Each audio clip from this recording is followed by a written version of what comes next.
Thanks for hanging around. Just waiting for MJ and trade better. If those of you don't know, just had a baby, so he's having a little baby duties going on right now. So he'll hop on when he can. But welcome, MJ. Thank you, thank you, thanks for having me. Nah, glad you could make it. It's been a while. What you been up to then? Same old, basketball, work, saving my little money, just going through the motions. Cool, cool. Yeah. So actually, Harrison, hopefully he can hop on. But this was kind of his topic he wanted to start off with. I know you also want to touch on some maybe policy or Section 8 strategies. But Harrison wanted to dig into kind of, I know because we see you playing basketball all the time on Instagram and whatnot, but and we always kind of talk about that. But maybe if you were to build like a perfect team or building your real estate team, or how would you incorporate looking at NBA players of past and present and kind of their style of play, their mindset in building a team? But before we start, I want to throw this up there real quick. So this so those you don't know, there was a big trade in the NBA.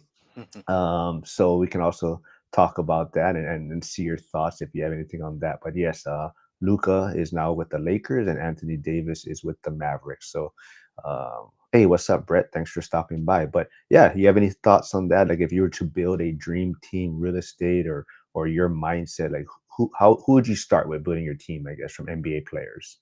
Okay, so try to compare. I feel like you need a Kobe Bryant, Michael Jordan style player. You need to be selfish enough and hungry enough, because selfish is not a bad thing all the time. We always associate selfishness with, it's a bad attribute, bad characteristic, but sometimes it's needed to be successful. So my first pick of the 2025 real estate draft, I'm gonna select um Kobe Bryant. Ah, so I want. So can I take Kobe or no? Wait, this is okay. Okay, you're gonna Well, go you with gave me Kobe. you gave me the floor, so I Okay, had the okay. first pick. Okay. So And sorry. So your the biggest trait that you see in him that would work well in investing or real estate is what? What was that again? so the ambitiousness. You got to be ambitious, ambitious. Okay, cool. The funny thing is, you just I think recently was like what was it, a 5 year anniversary of Kobe passing, Yeah. but the funny thing is I never really cared for him when he was playing. It's more after he when he did retire is when I actually started appreciating what he brought to the game and his work ethic. So it's funny that when he was playing, I was always kind of rooting against him in a sense. But then after you kind of see what he put into it, and people talk about it sometimes too, right? Like maybe he wasn't. I mean, he was very talented, but maybe he wasn't as talented as it seems. But a lot of it was work ethic. Okay, so that is a great pick. For me, and I think a lot of people that follow this channel kind of know my personality, maybe, and kind of just very, very I don't know if charismatic is the right way to put it, but I'm gonna start with one of my favorite players. I'm gonna go with Charles Barkley. That was kind of my guy.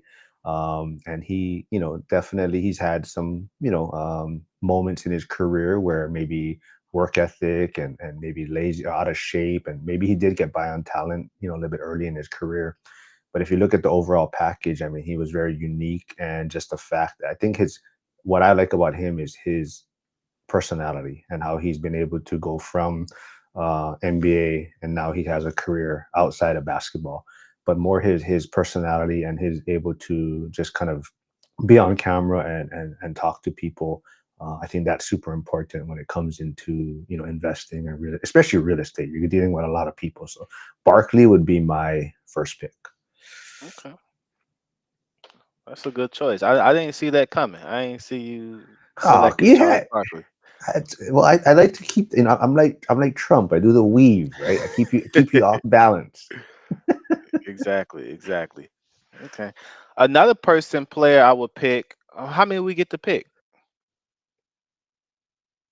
if Harrison doesn't come by, we can go a little bit more, but at least a starting five. And it Okay. doesn't, it can be, you can, and we can even talk about like strategy. Are you a traditional like point guard, shooting guard, center?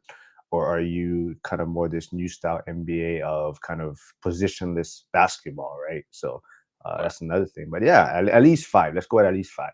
Okay. So my next pick, I would pick Tim Duncan. Tim Duncan. Uh, he's they called him Mr. Fundamental because he was just a simple, basic basketball player that just got the job done. Not too flashy. Never really in no off court, troubles, dramas, and things of that nature. And he got the job. I think he won 5 NBA champions rings with the San Antonio Spurs, if I'm not mistaken. So yeah, definitely Tim Duncan because just Yeah. sticking to the basics, and I can relate that to real estate because, like with Zubra and Lumberjack and Dion, it's like okay, learn your buy box, learn your rent box. Those are the basics. Those are the fundamentals. If you dominate those areas and fields, you will be successful in real estate or whatever um, area you decide to go in life.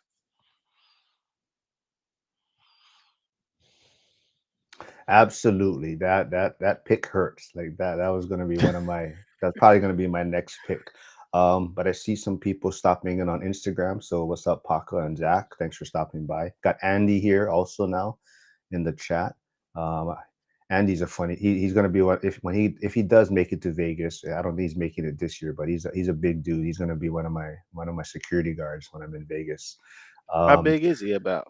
I forgot what he said, but I want to say he was like 6'4", maybe 350. If I'm Uh, yeah, he's gonna be blocking for me if we go football. He's gonna be in my draft for the old rat football draft. Um, okay. but if so my next pick, so you went with Duncan. Okay, I'm Uh, gonna go with one of my favorite players is I'm gonna go with Steph Curry. okay. Steph, I like also because he has niched down. Like he is, I think he will be able to play as pretty much as long as he wants to play because he has a skill set. So Andy says he's 6'2", 350. Oh. Um, but I like that Steph is probably the greatest shooter we've ever seen, and the fact that like we talk about real estate sometimes, there's people out there that they're trying to do too many things, right? They're trying to focus on short-term rentals, midterm rentals, rent by the room, section 8, but they're trying to do all these different strategies where like Steph Curry, kind of his game has been kind of solely based on, I guess, the fact. I mean, he's very talented, he can do other things, but he's basically, he's a great shooter, and his game kind of revolves around that. I think that's what I like about him. He's kind of has his niche, and he's kind of just the best at it, and that's it. Okay. My next pick is going to be a current player too, Kevin Durant. Really? Okay. Yeah, yeah. I'm gonna say Kevin Durant because I mean he been to different teams in different cities trying to figure it out, right? And so sometimes you might live in an expensive market to where the numbers don't work, so you got to be open minded to try to figure it out. So just on that comparison, I would say so. Okay. Okay. Now that you bring that up, that's another reason why I'd go with Charles Barkley, right? He started his career with the Sixers, and he was finding personal success there, but the market didn't fit him, and he was able to get out of that market. And me investing remotely out of state, maybe that's another thing that, like you brought up a good point. Sometimes that market that you're in may not work, or may not fit whatever you're trying to do, and that's why you're gonna try and get into a different market. Okay. All right. So I got Barkley and Curry. You took Tim Duncan. That was the guy I wanted. So I'm torn right here. I'm torn. Um, I maybe because seeing him play more today. So that's why I like Jokic. I like the Joker. I think he's very similar to Duncan, and he can do a lot of things. He's super fundamentally sound. But I'm gonna go with the Dream as my center, Hakeem Hakeem. Olaj Hakeem Oh Olajuwon. yeah. I think especially like if he was playing in today's game, Oh, I yeah. think he would be unbelievable, with the rules as it is. I think his skill set would fit even more so today. But back when he was playing, he was already dominant, right? Footwork, defense. So I think I would put him as my center or big man. I kind of believe a little bit more in today's style, that kind of positionless basketball. But I think if he was playing in today's game, we would just be talking about him as just unbelievable. But I think he does everything well, right? He does, like I said, he played defense. I think they don't talk about his shooting, but he was a great mid range shooter and whatnot. So that's why I think he would fit well in today's style. But I like that he did everything, and he kind of he stayed in one city. I think we were talking about going to different markets, but he kind of figured it out how to make it work in that market. He did win two championships with an asterisk, maybe. Jordan wasn't playing at that time, but Yeah. he does have two championships. But I would definitely take Ali Hakeem Olajuwon on my team. Nice. Yeah, you can't go wrong with Hakeem. My next pick, I'm gonna go with Russell Westbrook. I like Westbrook a lot. He's just one of those players that I mean, he averaged a triple double. I think it was for a year or two, or maybe 3 seasons once upon a time. And he's still going. He's a little older, but he's still like give every play his last. Like he always, trying to push the needle. He always playing hard defense, rebounds, but he got to come off the bench. He just been able to accept his role and always going back to what got him there, his grit, his strengths. And comparing that to real estate, it's like sometimes you might not see results as quick as you want to, but just stay down long enough, you have no other choice but to go up. So Westbrook, he been in different been in the league 15, 16 seasons by now, maybe more. He just always been able to figure it out with no matter where he's been. Okay, I think your Wi-Fi is glitching a little bit, but you're okay. But I think Westbrook definitely is going to be kind of not to the same level of Kobe, but I Right. think he's going to be one of those where when he retires, you're going to appreciate what he did a lot more. Definitely maybe he's in your face a little bit, so maybe that's why, like, when you're seeing him play today, sometimes maybe that rubs people the wrong way a little bit. But I think he's one of those when he leaves the game or when he does retire, it's gonna really be, wow, this guy was something special. I mean, like, just I think, athletically, I mean, I hate to compare anyone to Jordan, and I know they're different, but athletically, and he just with his athleticism, he was able to, maybe his jumper is a little suspect, but because he was so athletic, it kind of was, he did get open shots, open looks. But yeah, Westbrook is a great talent, and yeah, I love his energy out there. For me, this is going to be a tough pick because more so maybe because he had struggles playing with Jordan as far as thinking he was better than Jordan. Maybe he's had some off the court issues once he's retired. But I think from a versatility standpoint and being able to do a lot of things well, I'd have to say like Scottie Pippen would be on my team. As far as I think, like, especially in today with his size, he probably could have played every position with the way the game is today. But I think, yeah, I love everything that he did on the court. He pretty much could do everything. And that's that. I don't know him or anything, but definitely the one thing I would say is I wish maybe if there was one thing, maybe somewhat mentally stronger a little bit would be my only gripe about Scottie Pippen. So that would be the only thing. But as far as what he brings to the table, I think, even like I said, talk about real estate, you got to have a lot of different skill sets out there, right? And, you're going to have to figure certain things out. And I think he's one of those pieces where you can fit in different places to kind of overall bring your portfolio up or overall bring your team up. So definitely he would be on my team. Okay. So with Scottie Pippen, great player, he got a lot of accolades with Michael Jordan being being his partner, things of that nature. Off the court, he was actually on a podcast with Patrick Bet David that I saw some of, and he had some comments there that was just like uh, he seems very confident in what he's saying. However, I compare Scottie Pippen to a rap scenario. I compare Scottie Pippen to like Dame Dash and Jay Z, and Michael Jordan is Jay Z, and Dame Dash is Scottie Pippen. It's like they was together. It was good once it was there, but then once things off the court, I mean, people might be living a certain way that they once were, or even better. And I just think it's kind of the same comparison, give or take. Yeah, that's like I said. That's why I take Pippen's on court ability and Okay, okay, everything else. You know, like I said, he's had some differences of opinions, and maybe he probably thinks he was a great player, but I definitely think he may feel that he is slightly better than he was. right, But he's right. definitely a great player.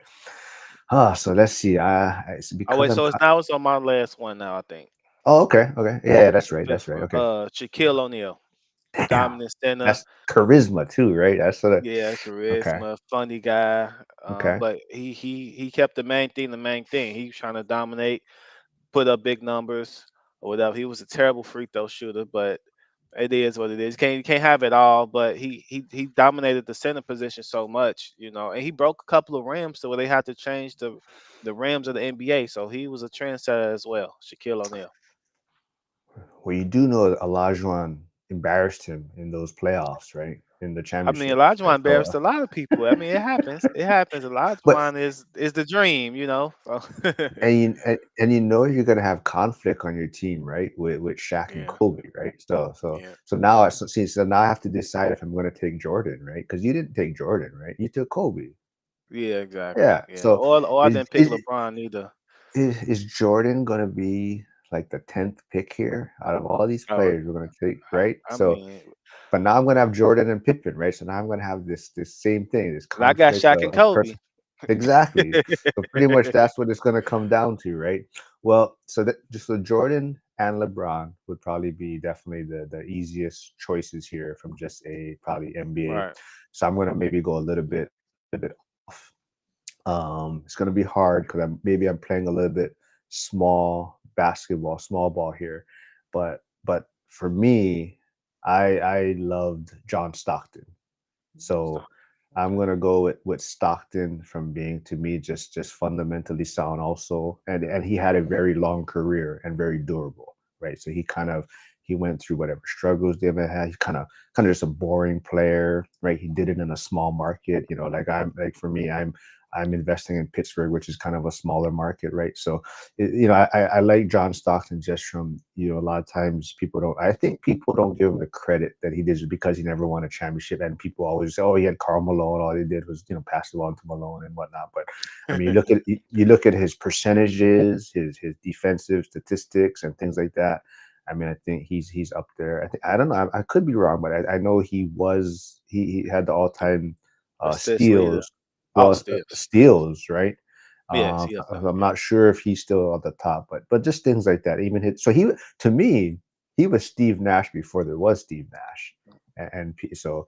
I Uh, agree. but I agree. but yeah, having Stockton and Curry in the backcourt might be a little bit on the small side. But like I said, Pippen can guard every position on the floor, so that's my strategy right there. Mm. So who's your five? Name your five out again. I got Curry, Stockton, Barkley, Pippen, and the Dream. Oh, nice. That's a But nice but five. but wait. But I have to clarify something. I want prime Barkley, Pippen, and the Dream.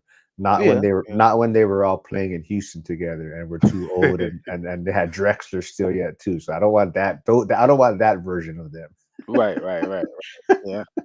Okay, so I have Russell Westbrook, Kobe. Who was my three?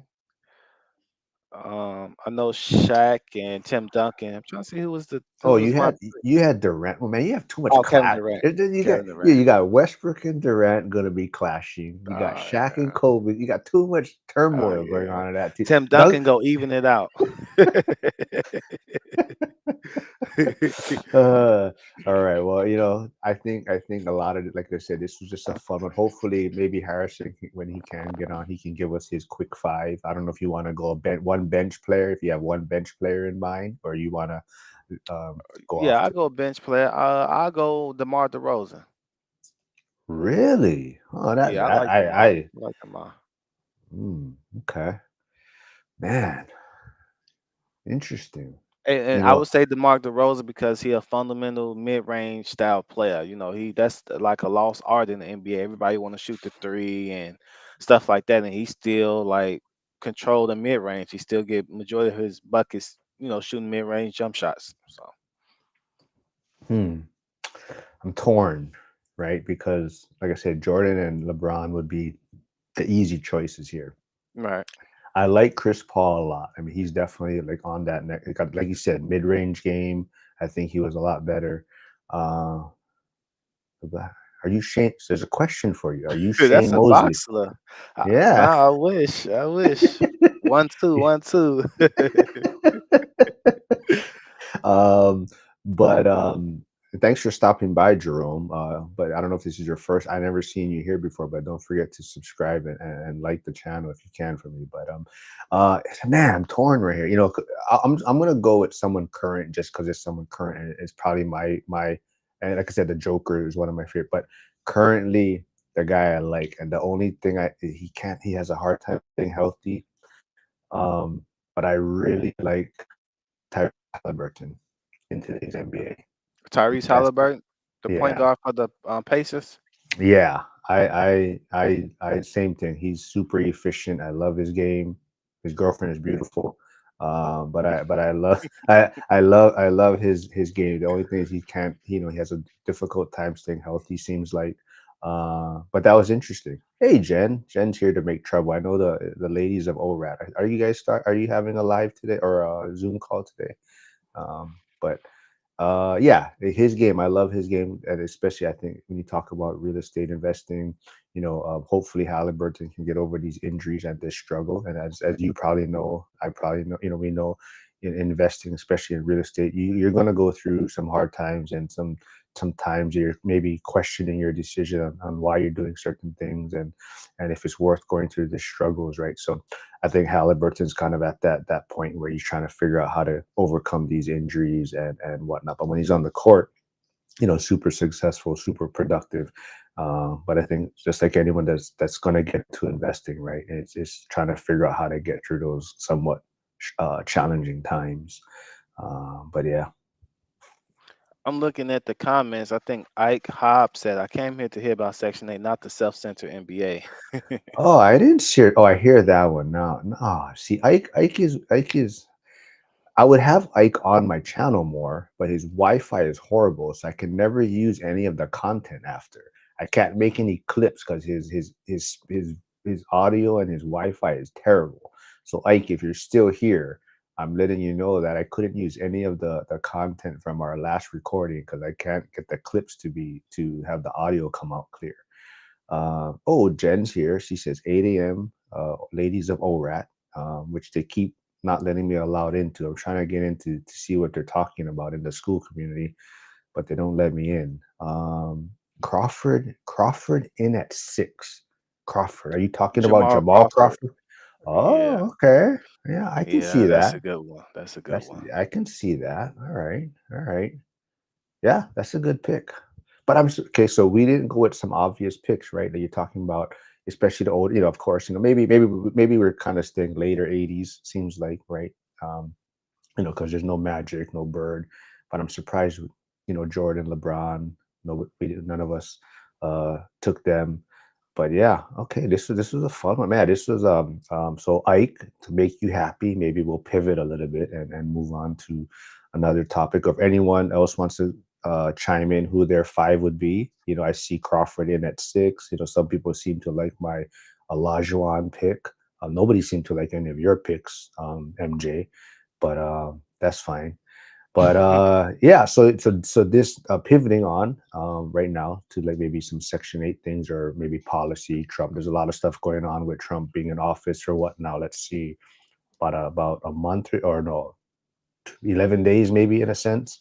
Two weeks. Yeah, so a lot of policies, and I'm just amazed, I guess, at people. I don't know if freaking out is the right word, but it's kind of like this is exactly what he said he was going to do. You know what I mean? Like this is what he said he was going to do when he was in office, and he hit the ground running. To me, it seems like it was like, "Okay, you won election night," and he had all of this laid out. Like he was like, "Okay, we gotta when I get inaugurated, we're hitting the ground running. You know, we're just going full speed." And it seems like that's what he did, and people still seem shocked. But I know there was discussions about putting things on hold, like federal budget cuts and whatnot. And I think a lot of people were trying to get an understanding of like Section 8 payments and certain things. So that's kind of on pause right now. But so I guess that's kind of like if Trump was to eliminate Section 8 in a sense. Yep, exactly. Okay. Do you have Section 8 tenants currently? I have one Section 8 tenant at the moment. Yep. So is this topic more because you're trying to see if you should pivot, or you're just trying to get a feel for like maybe um No, I just want to kind of bring some awareness to the um to the conversation in general, because I feel like a lot of people praise Section 8 so much. Like, oh, you get Section 8, you get Section 8, you good. The government go pay us, nothing can happen. You get your money guaranteed. And this, obviously, it's always caveats, it's always, downsides to things. And, one can argue that it takes a long time to get set up and your first payment through Section 8. Sometimes it can be very tedious with things that they want and require from you. And some people, majority of the tenants or and of their rentals are Section 8. And I was just curious to know, like, if it was to go down, how would that affect the people that's, pros? I'm not against Section 8 because I have a Section 8 tenant. Like I said, I just want to have a healthy conversation about the what ifs and the possibilities of, potentially losing your Section 8 and you have to go market and things of that nature. all right, so let's refresh my memory again. You have how many units, or how many tenants I should say, and what percentage is Section 8? So I got two units. So I got three tenants. I live in one of the units. Out of the three tenants, I got one Section 8. So one out of three Okay. Section 8. And your market is, would you say, tenant favorable or more landlord favorable? Whatever, what market you're investing in. Chicago um is more tenant friendly. It's more tenant. It's I'm more in favor of the tenants. Okay. So for me, I don't have any Section 8 tenants. Nothing against it. It wasn't something that I did. I So that's speaking of Pittsburgh where my rentals are. But I am renting out my primary in Hawaii now. And I was contemplating the idea of doing Section 8. Maybe if the timeline was a little bit different and I was a little more well prepared, possibly would have went down that route maybe. But from my just short interaction with the system, it seems very backwards in a sense. Um, kind of a lot of challenges as far as getting answers, and kind of it's almost like you got to take it with a leap of faith somewhat. Like I'm going to do this, and okay, maybe I don't have all the answers yet, but I'm Yep. just going to Yeah. do it. So that would be my only experience as far as Section 8, and that would be through like the Hawaii's program. But definitely, I think the one big misconception with Section 8 for a lot of people is they think it is low income individuals, right? It's more. I think the big thing is that people always should realize that Section 8 a lot of times is fixed income, right? So there's people that are on a fixed income, and doesn't necessarily mean they're on low income. But so for you, are you saying that? Okay, let's just go with, let's say Trump for whatever reason. Like I said, this is not, but let's say Section 8 was eliminated. Would that put you in a bind at this moment? Like, let's say like tomorrow he goes, you have whatever 1 month or whatever Section 8 payments are done. How would you react to that, or how would that affect you? Great question. How would I react to it? I think I would react to it, of course, well, in this sense, because it'd be like a whole rabbit hole because the person is in there. So as let them know, well, hey, Section 8 program is no longer available. You got 30, 60 days to, I guess, find your a place or stuff like that. So I can, you know, find a market tenant, or would you become a market tenant? So those are questions that's left unanswered. But I would be kind of scrambling because I'm a small landlord, so I need every dollar, every cent matters. Because I got to pay my mortgage, and I pocket the difference and try to save and invest for the next property. So for me, absolutely, I would be nervous. I would be overwhelmed initially, so I try to figure out how I'm gonna go about it. But I'm a smaller landlord, so every unit, every um replacement tenant, all that really matters, all that adds up. So I would be overwhelmed, but I would try to come to a conclusion quicker, and then hopefully I can keep the same tenants, so I don't have to even do uh what you call it when the tenant move out and you got to fix up the place. Your turn or your rehab or Okay, rehab the yeah. unit. So if I could keep the tenant in there and not have to do a potential rehab of a unit, there's just more money in my pocket. So I would be devastated. Absolutely, I would be devastated. So I'm going to probably go a little further than that. So not necessarily if Section 8 was to get banned. I almost look at it from like COVID happening, right? So let's say at that time, Section 8 is what people wanted. It was like that guarantee payment. And then they put the rent moratorium on. And those people now were somewhat in a bind or scrambling, right? So to me, it's almost the same kind of event. So for me, I'm gonna go all the way to the biggest thing, and I always talk about it. I think is having reserves is one of the most important things, so that you can weather whatever type of situation or decision might come into play, right? So, like I said, like back when that was in play, COVID was like, I mean, Section 8 was like the darling, right? Everything, oh yeah, you want Section 8 tenants because it's guaranteed payment, all these things, right? And now it's kind of flipped, right? Now you're looking at it like, well, now they might, let's say they get rid of Section 8. What am I going to do in this situation? And I think to me, the bottom line is, and that's why we always talk about having ample reserves is super key. And then we also go into that having uh, not versatility, but as far as diversification somewhat in your Diversification. portfolio, right? So it's okay to have some Section 8 tenants, but also some traditional tenants, and we're not going to have just full one-on-one. So now, with that being said, right, I don't have any Section 8 tenants, I guess, in a sense. So for me, if some kind of shutdown or rent moratorium was to come into play in Pittsburgh, I definitely would put me in a bind in that situation. So I think that's also, now we're going to get into, what type of tenants you have, or what type of rent you're commanding, or how do you vet these tenants. I think there's so many factors that go into it. And I wasn't able to save it. Hey, how's it going? Thanks for stopping by. Um, Kill them all with karma. Yep, yep.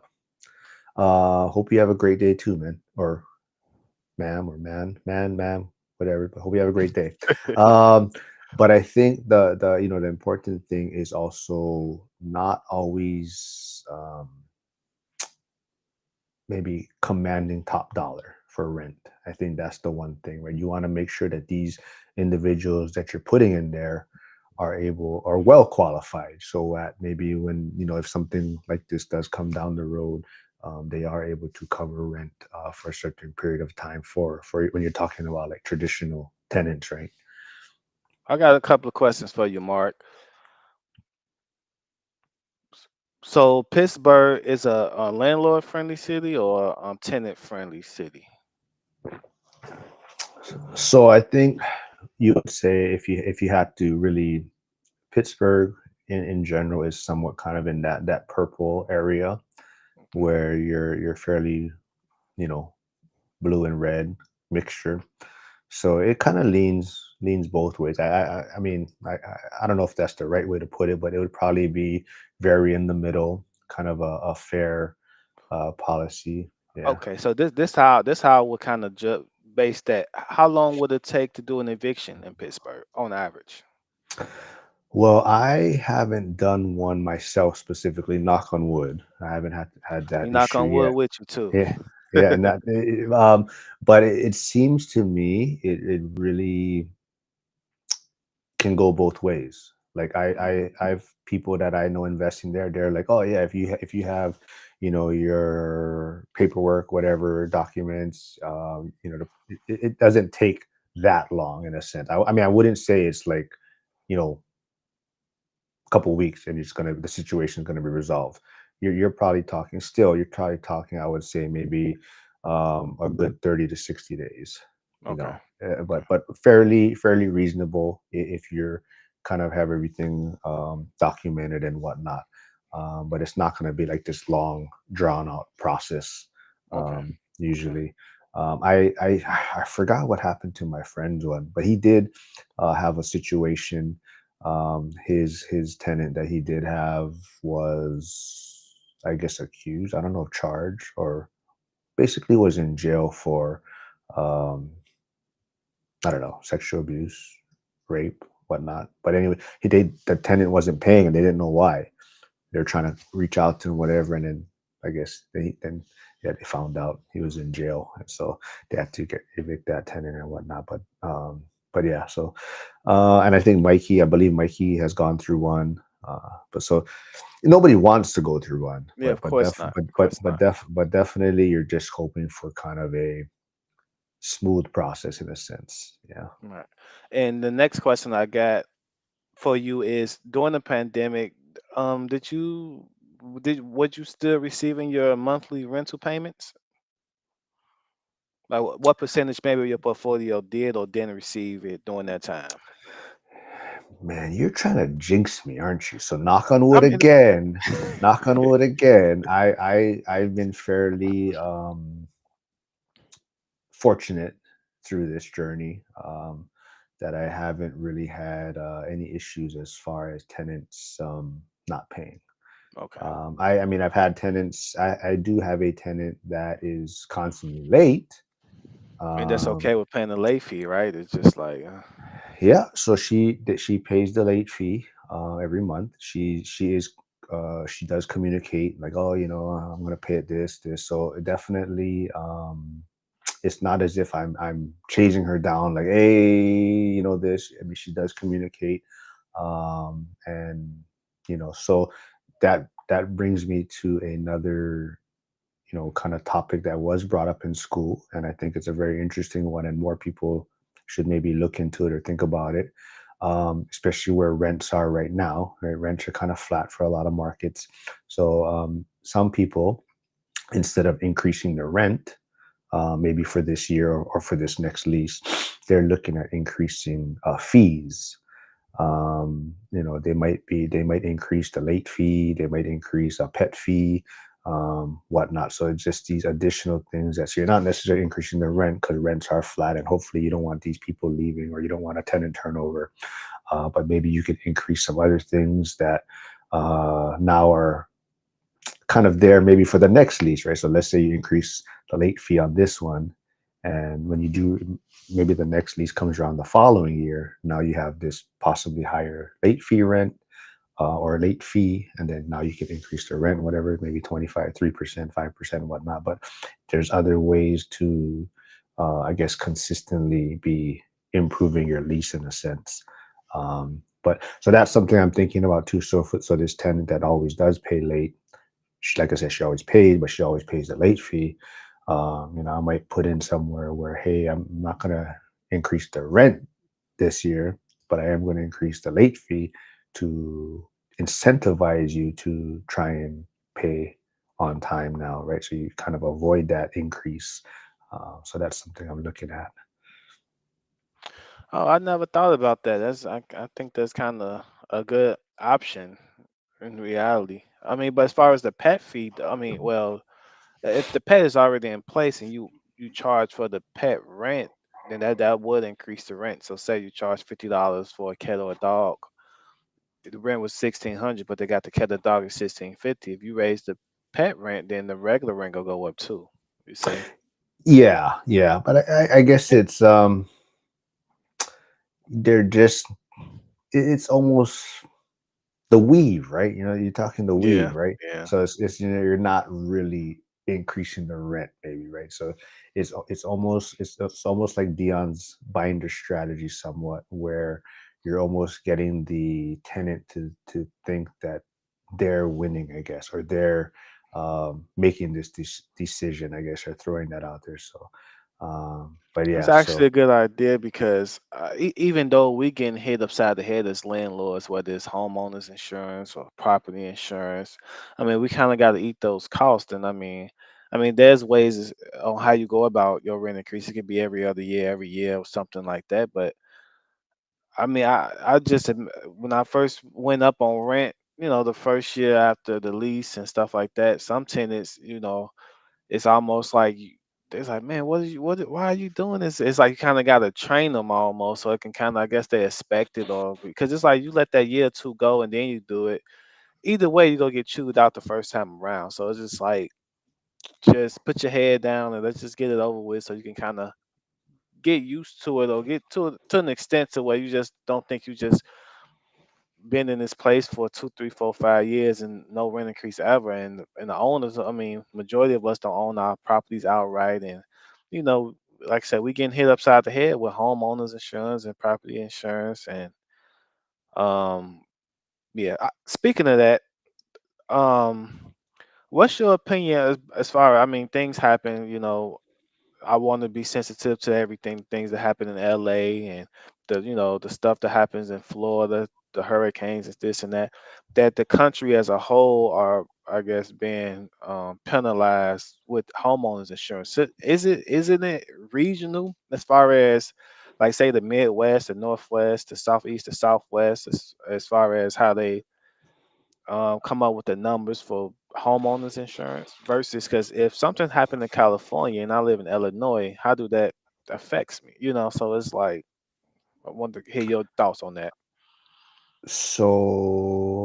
Ned, who does insurance, I think more commercial, he's he's spoke about this before. Is companies are typically not going to say that other markets are going to be paying for, let's say, like you're saying, like you in Chicago, your policy covering somewhat of California. Like they're not going to come out and say that, I guess, per se, but in a roundabout way, everyone is going to be impacted by increased insurance costs, right?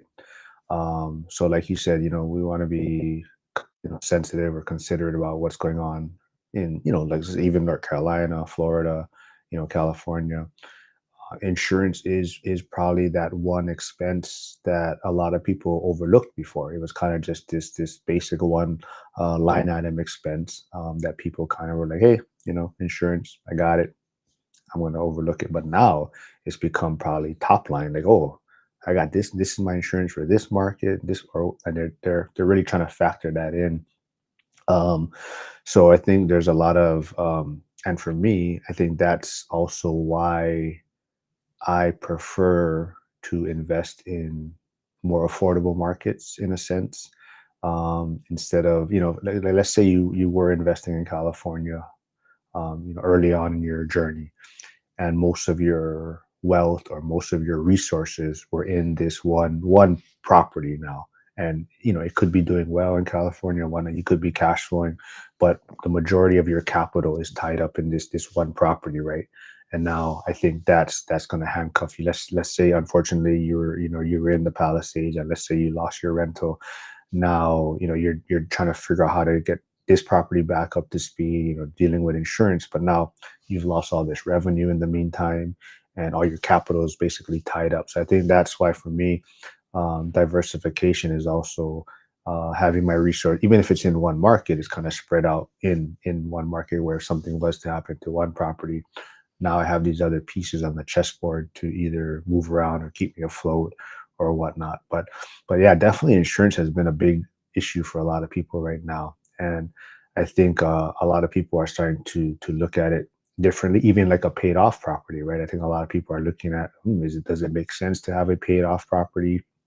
Because now I don't, I think a lot of the issue is a lot of people have, even for like Maui when had the Lahaina fires, a lot of people had paid off properties, and they almost, not that they let their insurance lapse, but it's almost like they didn't pay too much attention to it, and they kind of, maybe the policy didn't have enough coverage, or whatnot, so they kind of just overlooked it. So I think that's one thing where, if you have a mortgage or you have debt on the property, every year you're kind of paying a little bit more attention to your insurance policy, because the mortgage provider or whatnot, you're gonna, or the escrow company is gonna send you the renewal, and they're gonna have to also approve it, whatnot, in a sense. So yeah, definitely insurance is a concern for a lot of people, and that was going to be so, like Chicago. Are you folks? I mean, do you guys? Would you say there's a lot of natural disasters in that area that it would impact your guys' insurance costs?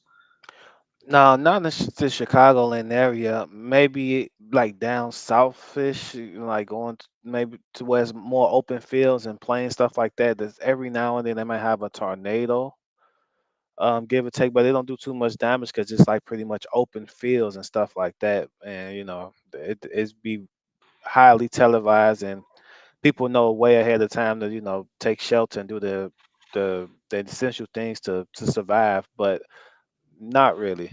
As far as the Chicagoland area, no. Okay, so I do see late start or invest to wealth stopping by for, so good morning. We got Colby here from EXP. He's going to also be in Vegas for the ORAT event. Um, and those of you, if you were tuning in to see Harrison trade better, hopefully he pops in. But he did have a baby recently, so he does have some baby duties that came up. So I'm not sure if he is going to be able to hop on, but hopefully he can make it. But we did cover our kind of basketball dream team, or building a real estate team through NBA players. Maybe we can recap that as we wrap things up.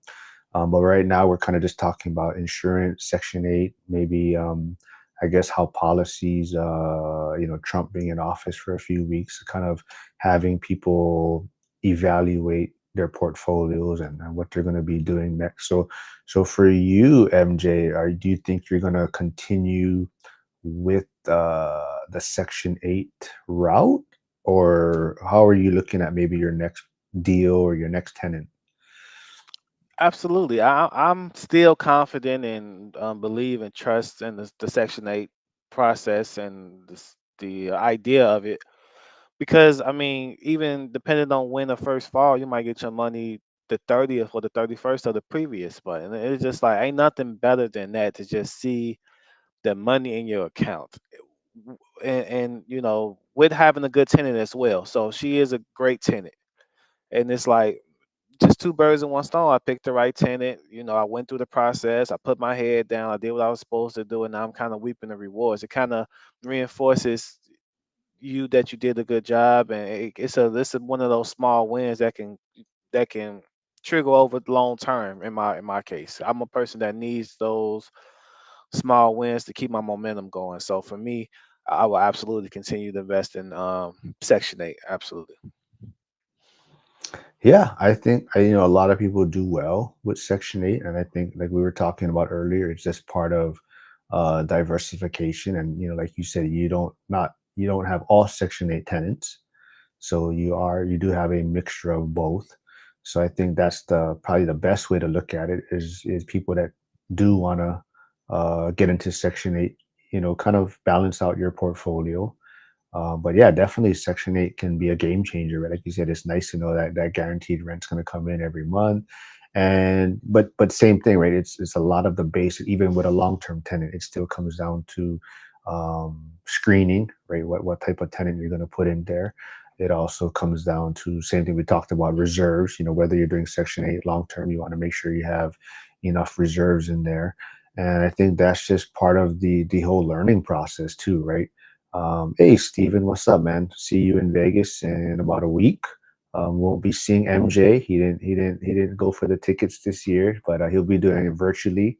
But MJ is gonna hopefully make the next one. How many did he end up selling at the in all? Super. I'm not sure. The last I heard, I know he stopped sales last Friday. I think he probably was about 20, 25 below the max capacity. I think Okay. so. Might have a little bit more space than last year.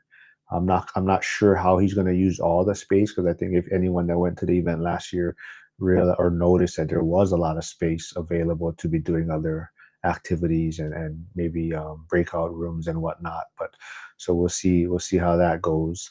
But I think it's gonna be fun. I think definitely you did make a lot of good points too on maybe why you're not attending this year, and I think a lot of people did feel that way. So hopefully there could be different venues, and maybe you can start a Chicago ORAD event or put that together. I know a lot of people are looking thinking about. Somebody was talking Pittsburgh, that is kind of a central location. So Yeah. I just want to go to a different location too. That makes it that much better. I wonder if Zuber. I know he's take constructive criticism. Well, I don't know if he look at your podcast 50 minutes in, but like with access, like why didn't we decide to go that? That'd be insightful information. I think just ask why and But, well, so and this I don't know. I'm just gonna okay, it's all I speculation. think that Zuber is very structured in a sense, as you can tell by his daily financial, his call. He's very once he gets into it, he kind of has this blueprint or routine. Now, if someone is willing to take the lead and kind of find a venue, find a location, get him maybe the breakdown of costs and all these type of things, and kind of almost in a sense do the work for him. I think he'd be open to the idea. But I think that's more. Plus, Vegas is kind of his backyard now, right? He's relocated to Vegas. I think it just makes things a lot easier for him. Invest Too Well says he thinks he sold just under 300 tickets. And Esther has a question for you. Looks like, hold on. It says, MJ, how is the process to get Section 8 tenants? I have a property in Gary. Do visiting the Section 8 office help? Okay, so I may be able to answer this question. I may not be able to answer this question because I'm in Chicago, and although Gary is 45 minutes, it's still a whole nother jurisdiction from either Illinois to Indiana. Millennial Mike may be able to give you the 100% way on how to get the Section 8 tenant. However, I still will answer the question on how I got my Section 8 tenant in Chicago. So for me, the first step was to have a rental property. Now let me stop. Yeah, so you want to promote your unit, whether that's Zillow, the affordablehousing.com, what we use here in the Midwest, Chicagoland, Gary. Post your unit, and you'll start to get people that's interested in renting and stuff like that. Once you kind of got some attention on the people that your potential tenants, you do an open house, or you show them the units and stuff like that. If they like it, you tell them your criteria is whether it's credit score, time on the job, XYZ. If they meet that requirement, they got to have this thing called moving papers, they call them. You look at the moving papers, you revise everything, make sure that they can qualify for your unit and things of that nature. And then once they give you the paperwork, it's like you submit it to like an online portal. I think it's acvportal.org or something like that, and they walk you through the motions on the next steps and things of that nature. Visiting the place, um, it doesn't. I don't think it's. They go send you. They want everything to be online. If you maybe assist on going, it maybe can help, but you can still get the same job done doing it online. It's just more convenient. But some people might feel more comfortable going in person, which is understandable too. It's a long process. Essentially, it can be anywhere from when you selected your potential tenant to when they actually move in to when you actually get your first rental payment. It could be like 3 to 4 months, from like 30 to 120 days, easily. So pretty much you promote the unit, you do a couple open houses, somebody interested, they show you their paperwork, let them know that they qualify, and then from there you submit the information via portal, which they give you all the information within the packet that the potential tenant has. And you just go through the motions. It's pretty much step by step. I can't really recall everything from memorization because I only did it one time. And but it's pretty much straightforward. It's pretty much elementary. They pretty much tell you everything you got to do step by step. So hopefully that kind of answered the question. You kind of got an idea on how to go about it. Um, but I would try to reach out to Millennial Mike if you can. Okay, that was a great answer. Sorry, I was goofing around with Chat GPT trying to figure out which team would win in the NBA. I was typing in the teams, so I'll go over that before we finish up for today. But yeah, I think Esther, I know you're working with Millennial Mike already, so I'm sure he's probably he is the Oh yeah. king of Gary, so he is the best resource for that. I know he's kind of busy right now, but yeah, I think definitely what MJ said though, makes a lot of sense. But yeah, so Esther, I believe you're going to be in Vegas also, so I think we'll actually get to meet in person for the first time. So that'll be fun. I hope you're ready because I believe you didn't make it last year if I'm not mistaken. But yeah, I think the ORAD event is going to be a lot of fun. I honestly, I still don't know who all the speakers are. I haven't really got a full Uh, list of or full idea. I know a lot of who might be talking, or it seems like who's talking.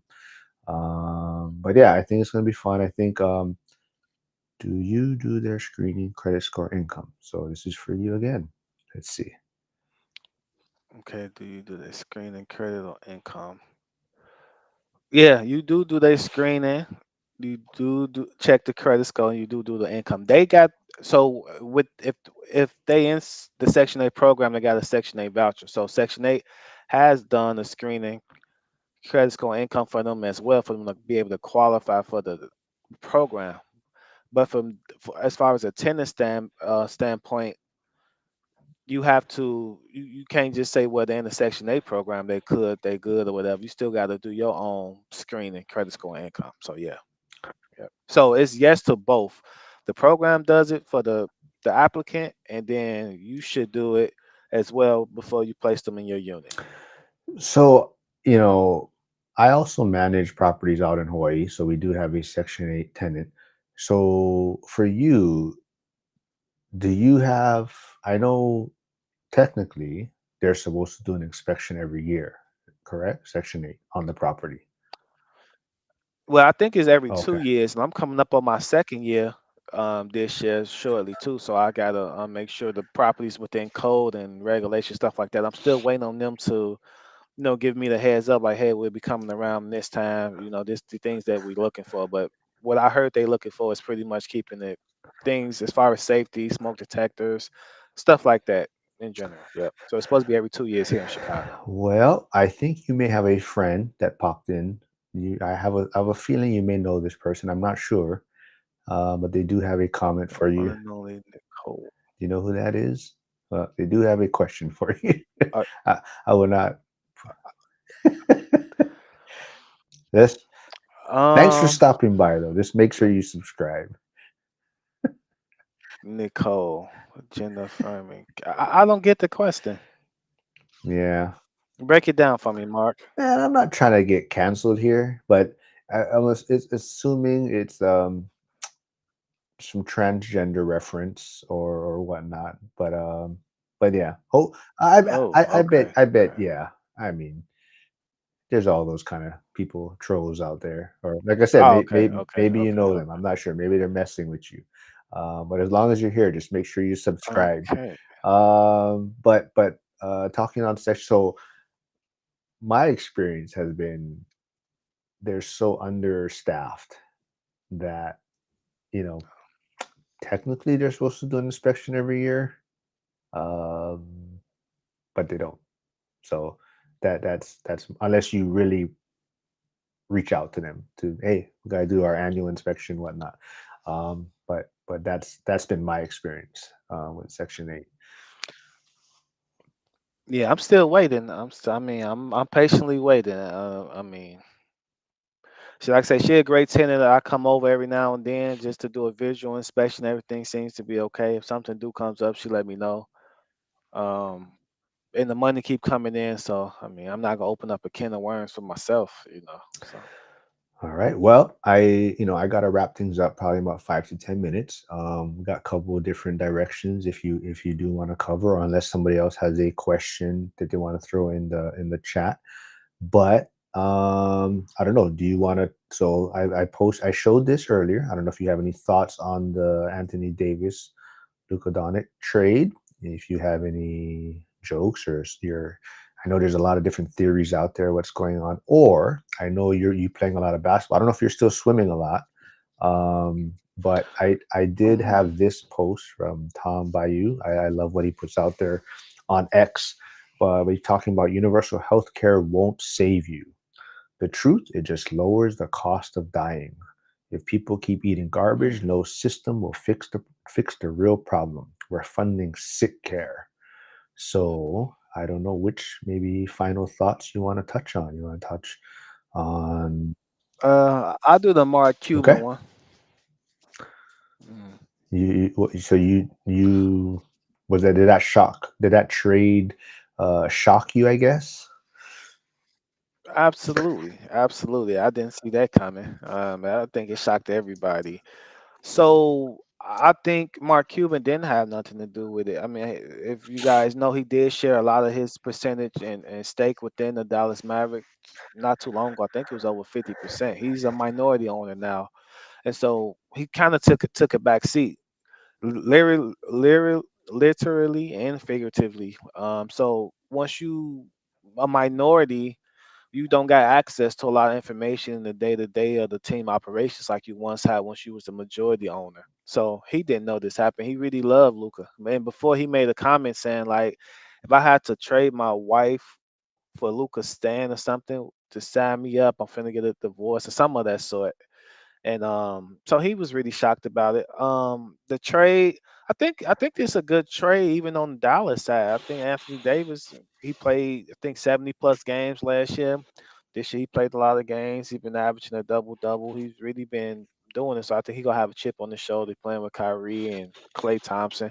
On the Lakers side, I mean, it sounds good. Everybody look at Luca because he's a great scorer and he's only 25 and he been first time was it all NBA for 5 years in the first 5 years. So that's a great accomplishment.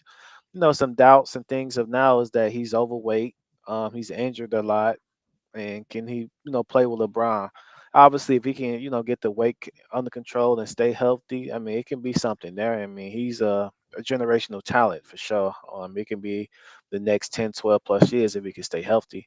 But just like Zion was a generation talent too, and he couldn't stay healthy because of the weight gain and just being able to play. So I actually think Dallas won this trade as of now. I mean, obviously we gotta see it into fruition because Luca still. I mean, we know his potential, but if he's not available, then what good does that make? You just there. You got a yellow shirt that say 77 Dante. I mean, you got to be able to play. Man, where do I start on this? Okay, so I like I do believe AD can be a great player, especially when he's on the floor. However, I think Kyrie will always be a problem wherever he goes, and no matter who you bring in, you know.